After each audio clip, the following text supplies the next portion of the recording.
Only winners can handle this truth, and you're about to find out why. What if the real reason your life feels stuck isn't because of fear, failure, or lack of effort, but because deep down, a part of you is still clinging to the identity of who you used to be? Not the dreamer, not the awakened soul, but the version that survived by playing small. You think you're chasing transformation, but you're actually avoiding one sacred truth. Change demands death. Not physical death, but the quiet, uncomfortable burial of the story that once kept you safe. And most people just aren't ready for that. Because here's the truth most can't handle. The very life you say you want is already watching you. But it's waiting to see if you're brave enough to let go of what's familiar. You say you want peace, but you still argue with your pain. You say you want freedom, but you keep negotiating with your cage. You say you're awake, but keep reaching for the same distractions every time silence shows up. And this is not a judgment, it's a recognition. Because I've been there, stuck in the same cycles, holding onto patterns that looked like me, sounded like me, even loved like me, but weren't me. They were just echoes of a version that needed validation, control, and certainty to feel safe. So if you're still here, still listening, something inside you is waking up, something ancient, something powerful. And this message isn't just another video, it's a mirror. If this resonates with you, even just a little, take a breath. And if this truth calls you, even if it scares you, then subscribe to the channel and walk this path with me. You're not here by accident. Let's remember why you came. In the next part of this journey, we're going to break down the invisible patterns in your mind and body that keep pulling you back into the same emotional timelines. Even when your conscious mind says it wants to move forward. We'll explore how your brain is wired to replay the past, why your soul feels torn between comfort and calling, and what it really takes to break that inner loop. This next chapter goes deep, and it might just change how you see everything. Shall we begin? The hidden pattern that keeps you small. There's something no one tells you when you begin to awaken. The real enemy of your growth isn't your past. It's your nervous system's obsession with keeping you emotionally familiar, even if that familiarity is pain. You think you're stuck because you're afraid. But what if you're stuck because you're addicted? Addicted to the known, to the predictable, to the old emotional script that tells your body it's safer to feel miserable than to risk not knowing who you'd become if you truly changed. Let me explain. Inside your brain, every thought, every emotion, every habit, they all run through neural pathways, and the more they fire, the more they wire. This is Hebb's law. Neurons that fire together, wire together. Your pain becomes a path, and that path becomes a prison.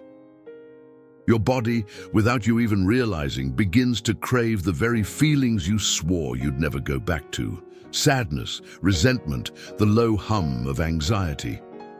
Not because you want to suffer, but because suffering became home. But what if the most powerful truth was hiding where you never thought to look? What if you've been calling it normal, when in truth, it's just what your nervous system got used to? The truth is, your body doesn't care about your dreams. It cares about efficiency.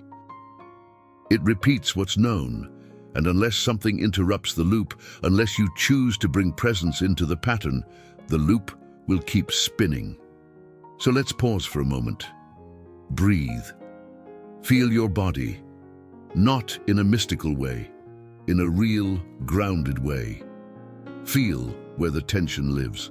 The clench in the gut, the shallow breath, the tightness in the chest. That's not just stress. That's the echo of every survival mechanism you've practiced for years. And maybe, just maybe, it's time to rewrite what safe feels like. Because here's the process: awareness, acceptance, and recalibration. You can't heal what you won't feel. but you also can't move forward if you believe that pain is your only source of power. So now I ask you, if there was one word that could anchor your energy in this exact moment, what would it be? Maybe it's release, maybe it's reclaim, maybe it's peace. Write it in the comments. Let it be a mark, a signal to yourself and to others walking this same invisible path, that something in you is shifting. Now we're going to unravel why people keep calling pain a lesson, but never actually graduate from the class. We'll look into how the mind disguises old karmic frequencies as new opportunities, and why your soul keeps echoing the same choices, with different names, faces, and forms. It's deeper than you think. The old frequency. Behind the new opportunity. There's a silent trick the mind plays when we're desperate to evolve. It convinces us we've found something new, when in truth, we've only renamed the old. We tell ourselves, this is different. This time, it's aligned. This person, this job, this decision, it's meant to be. But beneath the surface, it's the same emotional frequency, wearing a different face. Unintegrated lessons don't disappear. They disguise themselves. Let me give you an example. Her name is Mara, 47. Divorced, 2 grown kids, works in a corporate office she never loved but always tolerated. For years, she stayed in a marriage where she felt unseen, not abused, not betrayed, just invisible. She carried the home. She remembered everyone's birthdays. She held space for everyone's pain, except her own. When she left the marriage, she told herself she was finally free. She even moved cities, new job, new apartment, new haircut. It all looked like change, until she fell in love again. He was charismatic, successful, spiritual, said all the right things. "I see you," he whispered the first time they were alone. And something in her body melted, the part that had waited years to hear those words. But over time, little things returned. She stopped speaking up when something bothered her. She rearranged her schedule around his. She said yes when she meant maybe, maybe later, maybe not at all. And slowly, the echo of her old life began to seep into the walls of the new one. Same dynamic, different man, same silence, different city, same abandonment, this time self-inflicted. Mara didn't fail. She just didn't notice that her nervous system wasn't following her mind. Emotionally, she was still wired for invisibility. Energetically, she was still looping the belief that love equals sacrifice, and this is what karmic repetition looks like. It's not just lifetimes, it's lunch breaks. It's how we choose to feel in the quiet moments. It's the patterns we don't notice until someone names them. You've seen it before, you just didn't know how to read it. The question is, what are you calling new in your life? That might just be the old story in a different costume. Let's go deeper. We'll uncover how your body protects you from transformation, not because it's against you, but because it still believes the unknown is unsafe. We'll explore how stress becomes a familiar addiction, and what you can do to gently teach your body that peace is no longer a threat. That chapter will rewire how you feel about your own nervous system, when safety becomes the enemy of growth. There's a strange thing that happens when you've lived in survival for too long. Peace starts to feel like a threat.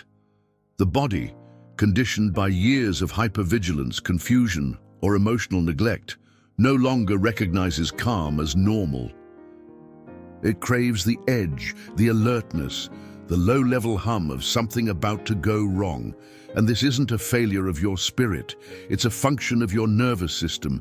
When your system has been wired for tension, for chaos, for overgiving or overthinking, peace feels suspicious, like something's missing, like you forgot to do something, like the silence is just the warning before the next storm. That's not intuition, that's programming. Let me give you an image. Imagine someone who spent decades walking barefoot on sharp rocks. One day, they step onto grass, soft, gentle, healing.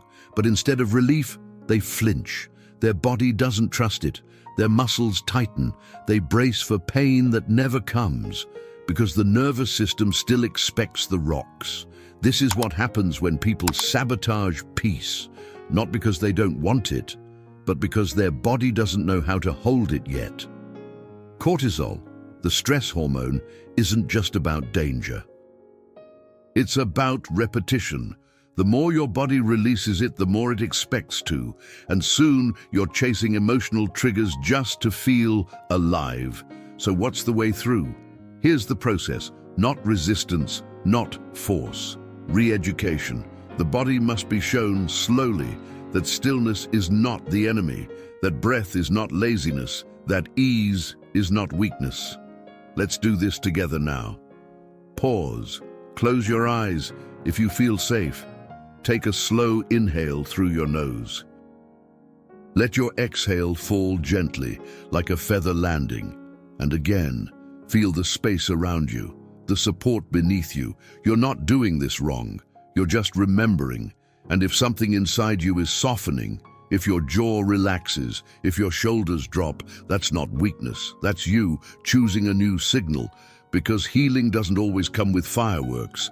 Sometimes it arrives like a whisper your body forgot how to hear. In the next step of our path, we'll uncover how to step out of observation and into creation. You'll learn how to stop watching your life unfold like a movie you didn't write, and start embodying the reality that's trying to be born through you. This is where the loop starts to break and something new begins.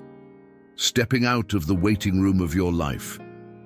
You've been observing your life, watching it, studying it, trying to figure it out. But at some point you have to ask, how long do I stay in the waiting room of my own evolution? There's a trap that hides behind self-awareness.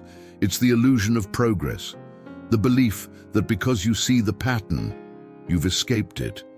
But knowing is not the same as embodying. You can journal every trigger, talk about every wound, meditate on every lesson, but if you don't step into a new posture with your body, your choices, your energy, the loop keeps spinning. Joe Dispenza teaches that elevated emotions collapse old neural patterns, not just reflection, not just information, emotion, embodied, activated, alive. Because the subconscious doesn't speak language, it speaks repetition. Let me give you a different metaphor. Imagine watching a fire through a window. You study the flames, you understand the heat, you even explain it to others. But until you open the door, step into it, you never feel the burn that forges a new shape. You have to enter the fire. And that doesn't mean chaos or trauma. It means movement, action, alignment. Small actions, even tiny ones, like speaking your truth 1 second earlier than you usually would, or choosing not to react when your body screams to. These are the rituals that signal your system. It's safe to grow now. You don't have to leap, you just have to lean a little more, each day, toward the version of you that already lives beyond the loop. So if you've made it this far in the video, thank you. Thank you for your presence, your time, your breath, your energy. And if any part of you has seen a reflection here, even a subtle one, leave a trace in the comments. Have you ever caught yourself watching your life instead of creating it? Have you ever felt that edge between awareness and action? Tell us. You never know who else is silently waiting for someone to say, "Me too." And if you feel that resonance, join this community. Subscribe. We're walking this path together. We go deep here, and we don't rush the remembering. Now let's go even further. In the next chapter, we'll uncover how the universe mirrors your internal frequency in every external experience, and how to read your reality like a living map. What happens outside of you is always a reflection of what's been echoing within, and once you see it clearly, you can finally start to rewrite the code. Your life is not random, it's a mirror. Look around you. The people you meet, the situations you repeat, the patterns that haunt you quietly in the background of your days, they're not coincidences, they're reflections, not of your worth, not of your fate, but of your current frequency. You're not being punished, you're being mirrored.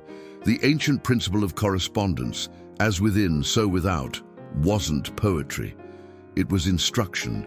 Reality responds to you, always, not to your wishes, but to your vibrational baseline. So the question becomes, what is life trying to show you about yourself? Triggers, for example, they're not interruptions. They're messengers. Every emotional spike is an invitation to look inward, not outward. You're not upset because they did that thing. You're upset because it touched a place in you that's still asking to be seen. You've been asking the wrong questions. Instead of, why is this happening to me? Ask, what is this reflecting back to me? What part of me is being revealed here? Because when you shift your lens, the whole landscape changes. You stop blaming, you start decoding. Here's how you can begin. Keep a mirror journal. Every night, write down 3 things that triggered you or caught your attention that day. Not to fix them, not to overanalyze, but to notice the repetition, to see the symbols, to feel the echoes. Maybe it's a tone of voice you can't stand, a kind of silence that feels too familiar, a delay that makes you panic. These are not external enemies, they're internal guides. And once you learn to read your life like a feedback loop instead of a punishment, the loop loses its grip. Because here's the truth, the universe isn't against you, it's organized around you. Now breathe, pause, let this land. You are not at the mercy of your experiences, you are the energy behind them. And when you shift the frequency, the mirror shifts with you. We're going to go even deeper into something ancient, sacred, and powerful, a ritual of exit, a symbolic, energetic, and embodied process that allows you to step out of the loop and mark the beginning of your new timeline. We'll blend old wisdom with modern breathwork, and you'll feel this shift not just as an idea, but as a sensation in your body. A ritual to end the loop. There comes a moment, not in the mind but in the body, when the old story no longer fits. You feel it before you understand it. A heaviness, a restlessness, a quiet whisper that says, it's time. But time for what? Not to fight the past, not to fix yourself, but to step out of the loop with reverence, with breath, with clarity. This ritual isn't complex, it's sacred in its simplicity. Let's begin. First, pause. Not just mentally, pause with your whole body. Let your shoulders drop. Let your jaw unclench, breathe deep and low. Let the breath fall into your belly now. Close your eyes, if that feels safe. And bring to mind an old version of yourself. The one who stayed, who endured, who repeated. Not with shame, with compassion. See them. Maybe they're sitting alone. Maybe they're trying to smile through the noise. Maybe they're holding on to something that's already gone. Now imagine walking toward them, kneeling in front of them, and placing your hand gently on their heart. You're not there to blame, you're there to thank them. They survived, they protected you the only way they knew how, but they don't need to carry you anymore. Now breathe in, deeply, and as you exhale, imagine a soft golden light wrapping around both of you, a thread of release, of completion. And when you feel ready, whisper to them, you can rest now, I'll take it from here. And gently step away, in your own rhythm. Open your eyes. You've just marked the end of something that was never meant to last forever. This is how it begins, not with fireworks, but with a whisper, a breath, a shift, because repetition creates memory, and symbolic acts are how the soul speaks to the body. Do this ritual whenever you feel the old story rising. You don't need a perfect moment, you just need presence. And now, as we arrive at the closing of this journey, stay with me. We're going to gather everything que vivemos até aqui e ancorar uma nova frequência para sua próxima versão. This is not the end, it's a threshold. You made it here, not just to the end of a video, but to the edge of an old frequency. And maybe, for the first time, you didn't turn away. You sat with truths most people avoid. You breathed through echoes most people ignore. You walked through your own mirror and didn't run. And that changes something. Because what we witness with full presence, we begin to rewrite. So let me say this clearly, and feel it not just with your mind, but with your whole field. You are not broken. You are not late. You are not behind.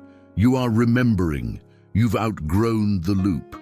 You've met the part of yourself that can't be unseen. And now, the story changes. Your story. Not because you forced it, but because you became available to something higher, something deeper. Something that was always inside you, waiting for silence, space, and permission. You are not at the mercy of the external world. You are the field that transforms what vibrates around you. Take that in. Let it breathe inside you. And if this message touched something ancient in your soul, let us know. Leave a comment. Let your energy speak. Did something move inside you? Did a memory rise? Did a word appear? Maybe it's sovereignty. Maybe it's softness. Maybe it's truth. Let that word become your mark, your frequency, your offering to others walking this path with you. And if this journey felt like home, subscribe. This is just the beginning. There's another video waiting for you, one that completes this activation. You were chosen to open this portal. Don't miss this chance. Together they form a key, a bridge. Thank you for walking with me, for your presence, your energy, for choosing to remember. We are echoes of the path, and this path just opened.